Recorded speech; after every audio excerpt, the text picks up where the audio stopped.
4 জেলায় সড়ক দুর্ঘটনায় প্রাণ গেছে 7 জনের, আহত হয়েছেন অন্তত 12 জন।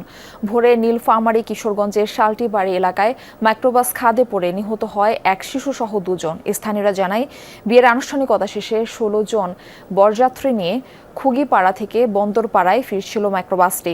শালটিবাড়ি পৌঁছালে নিয়ন্ত্রণ হারিয়ে সড়কের পাশে খাদে পড়ে যায়। ঘটনাস্থলে প্রাণ হারায় 2 জন, আহত হয় অন্তত 12 জন। 12 জনকে উদ্ধার করে হাসপাতালে পাঠায় স্থানীয়রা।